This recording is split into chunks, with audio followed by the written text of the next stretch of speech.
Hello and welcome back to the quest to play through every game in my over 1,000 game Steam library. My name's Lucas and I'm rating each game in my extensive backlog on how much I think they're actually worth playing or coming back to. Up to now I've been playing these games in loosely alphabetical order, but thanks to this commenter, I bought all the Prince of Persia games during the Steam winter sale. So that's what we'll be taking a look at today, starting with Prince of Persia: The Sands of Time. I've heard so many good things about this game over the years, and the game really does have a lot of PS2 era charm. However, some of the combat can be actually infuriating. For the most part though, this is a great action-adventure platformer. The time rewind mechanics are very novel, especially for 2003. However, due to some of the janky aspects of traversal, and even more so of combat, it becomes pretty clear why the time manipulation mechanic is necessary for the game to function. The game feels like it's fighting against you in terms of targeting, with the camera being really insistent on doing its own thing, even when there are 3 dedicated buttons to change the camera viewpoint. And though that's fine during the platforming sections, during combat it can be rather frustrating. I think a normal third-person camera with freedom of movement would have served the game a lot better.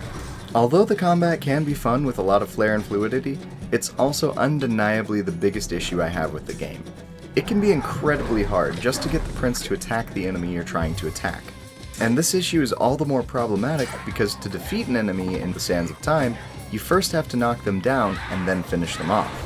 It felt like at least half of the time I couldn't land that killing blow because the game would auto-target a different enemy. This combat system could greatly benefit from a lock-on feature, which would eliminate the problem of auto-targeting. In addition to that, hits don't feel impactful at all, neither against the enemies or the player.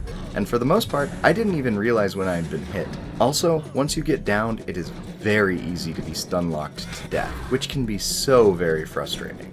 I would love to see a remaster with better combat because that's the part of the game that drove me absolutely insane. Otherwise, I really like the premise and the overall feel of the game. The game plays out as the prince telling a story, and I really liked the narration. When you die, the prince says things like, Wait.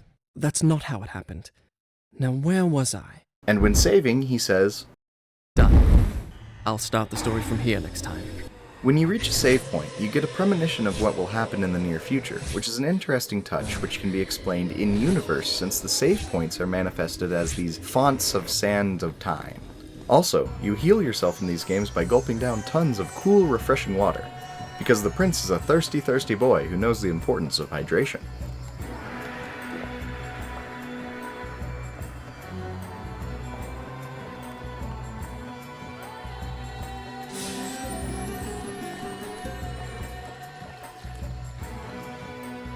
My health bar is so full right now. The story was alright, but the puzzle platforming was where the game really shines, which is thankfully the majority of the game. This game made me rage because of the combat, but I still liked it enough to give it a 6.5 out of 10.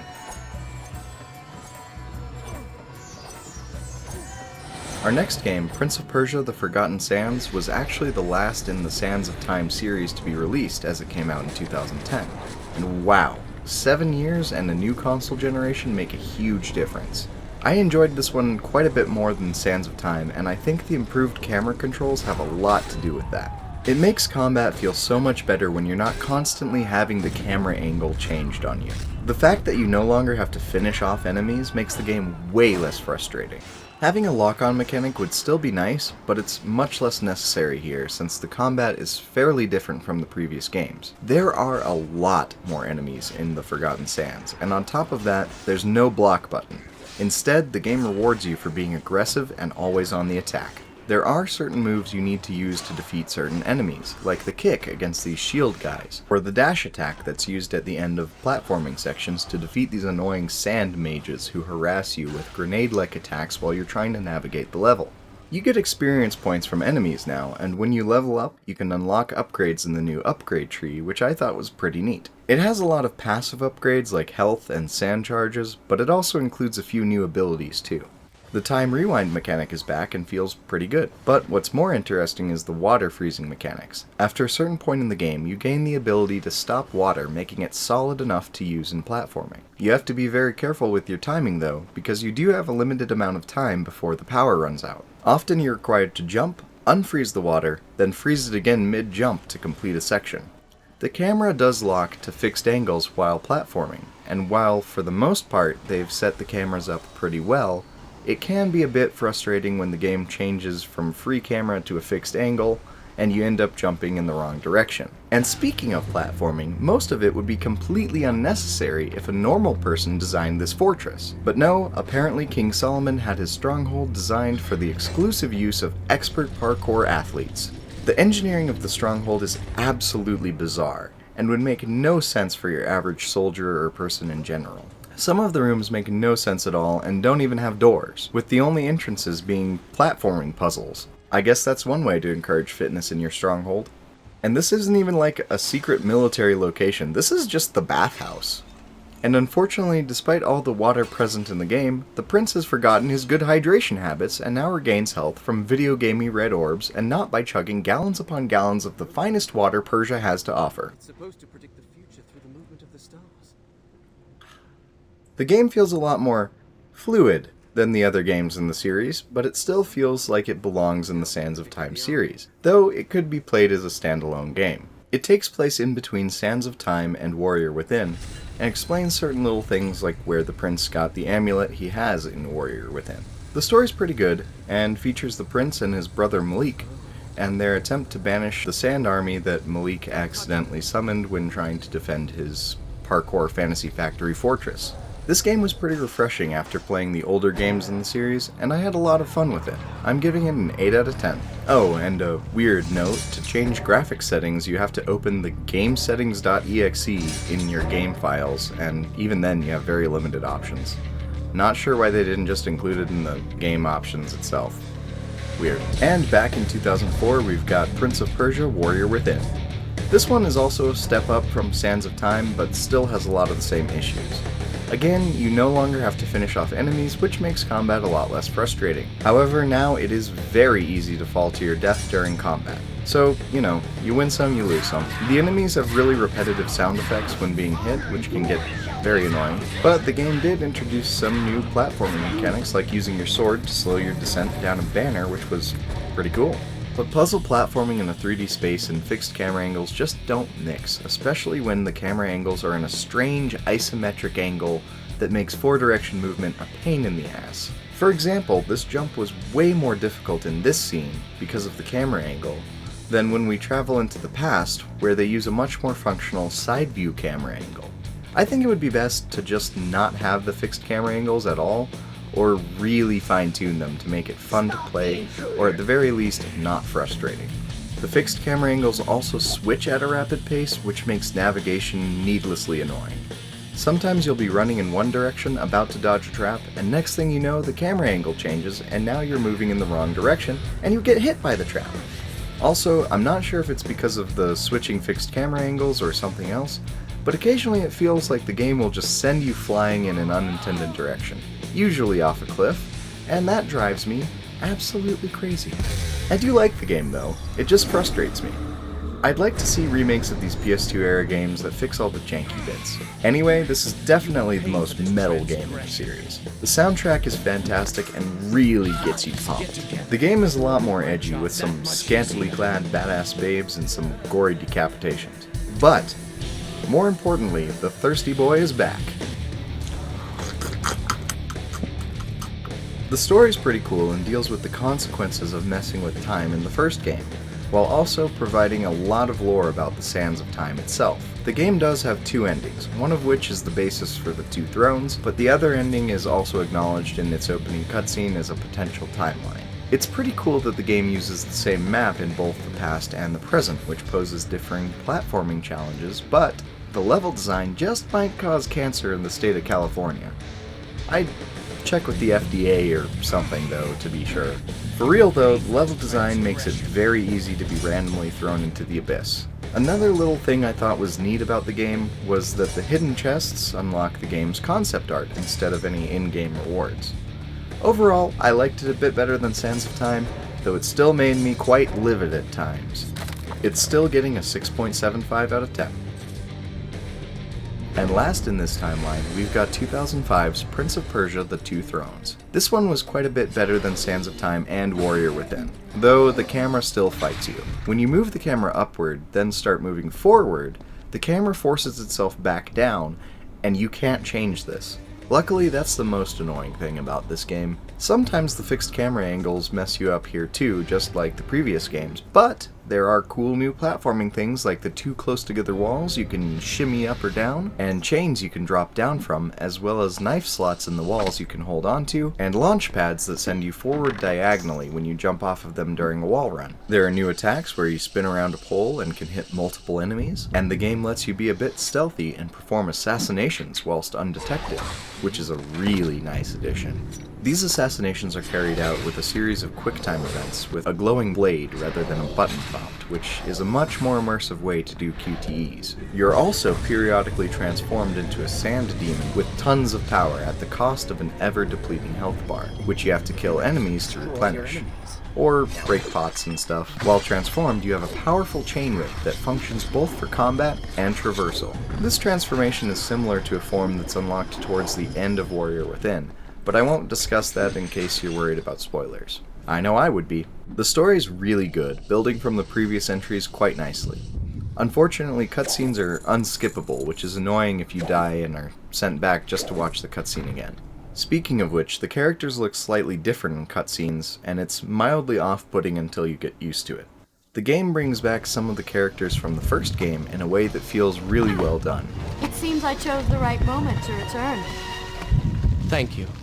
And this one has a lot more in terms of story and dialogue than the previous games. The Two Thrones has some great set pieces, like the chariot rides, and the boss fights are much more of a spectacle.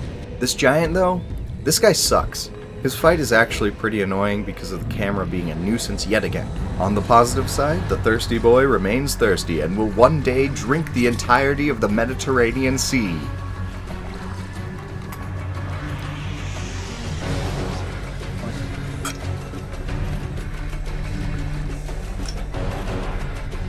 This was definitely the most well-rounded of the original Sands of Time trilogy, with certainly the best story, dialogue, combat, and platforming. I'm giving it a 7.5 out of 10. This game felt exciting. It also had a really trippy final boss fight and a satisfying conclusion to the Sands of Time series. Next up is the 2008 reboot, simply titled Prince of Persia. This one is a very different, much more light-hearted and forgiving Prince of Persia game. It has a decent sense of humor, and a lot of dialogue between the main characters, which contributes to a nice little slow burn romance. Sarah's not my girlfriend, she's my donkey. You're risking your life for a donkey? She's a good donkey. The camera actually works in this game and doesn't fight you at every turn, which is incredibly refreshing. Your objective is to cleanse the various areas of corruption, which has been released from a centralized temple that was meant to contain an evil god, by defeating the area's boss, after which the corruption in the area disappears. Once an area is cleansed, the game turns into somewhat of a collectathon, which I absolutely love and think fits very well with the puzzle platforming in a three-dimensional space. This one's almost Metroidvania-like in a sense that you acquire new powers which let you access new locations and different parts of the areas you've already been to. It's less linear and allows you to approach the different areas of the game in whichever order you'd like. You can also teleport between various areas that you've already cleansed. The combat system is very different from all the other games in the series, and focuses on one opponent at a time in a duel-style format. I had a lot of fun playing this one, and I never felt annoyed while playing it, which was pretty nice. Some of the powers you unlock can make traversing the environment fairly entertaining, and platforming in general feels very streamlined, as opposed to the Forgotten Sands, for instance, which was a lot more complex in terms of its traversal system. And there are things to like about both approaches. If you want a more relaxing, less intense game, this would be the one. I enjoyed my time with it, and I'm giving it an 8 out of 10. Ooh, my foot's asleep. Ow. Next, and still in early access, is the Rogue Prince of Persia, which, as its name suggests, is a roguelike take on the series, and it's a really good roguelike at that. The game also has some Metroidvania DNA and very fluid combat and traversal mechanics. The combat is fun and engaging with a variety of weapons to unlock and use, each with their own style. You can also equip medallions, which do fun things like set your enemies on fire if they're above a certain amount of health when you hit them. Like any good roguelike, you get a currency you can spend between runs to improve your character and his potential builds going into a run. This game surprised me with just how many things you could unlock, from weapon blueprints to entirely new routes and quests. There's a web of information that grows steadily as you progress through the game that leads you to different quests and story points. This one is very different from the other Prince of Persia games, but it has a lot of what makes Prince of Persia what it is. There's wall running and other fun platforming and a prince and Persia. Like I mentioned, it's still in early access, but it's totally worth playing even at this point. It's very well made and the developers are very actively working on making it even better. One mechanic I would like to see implemented would be a way for you to ban certain items if you don't want them showing up in a run, so you can further refine your build or leave it alone and make it as random as possible. The art is fantastically stylized and the Middle Eastern inspired electronic music is superb. I had a great time with this game and it's definitely one that I'll be coming back to every now and then for a few good runs. The combat can actually get fairly deep and there's a decently high skill ceiling, which is always great in this sort of game. The Rogue Prince of Persia is definitely worth watching as it gets developed further, and even now is completely worth picking up and playing. I'm giving it a solid 9 out of 10. And finally, we've made it to Prince of Persia: The Lost Crown. This is the game that was recommended to me and the reason I bought the whole franchise on Steam. And I've gotta say, it does not disappoint. This is a truly magnificent Metroidvania with all the stuff that makes games in this genre great.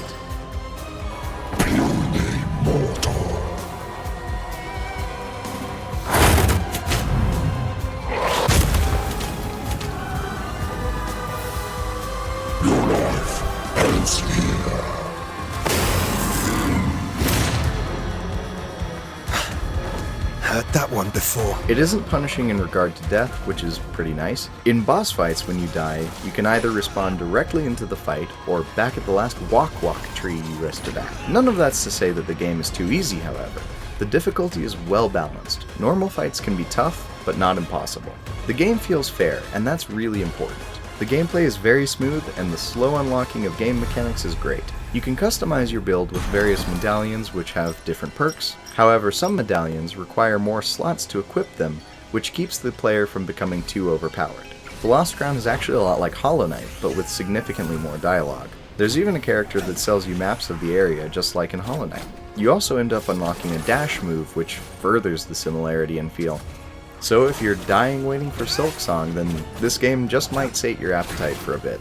And if you're up for a challenge, there are challenge levels that remind me a lot of Super Meat Boy, and can definitely be a fun side activity. The map is absolutely huge, and it's designed in a way that makes it fun to explore. The storyline is interesting and kept me engaged throughout.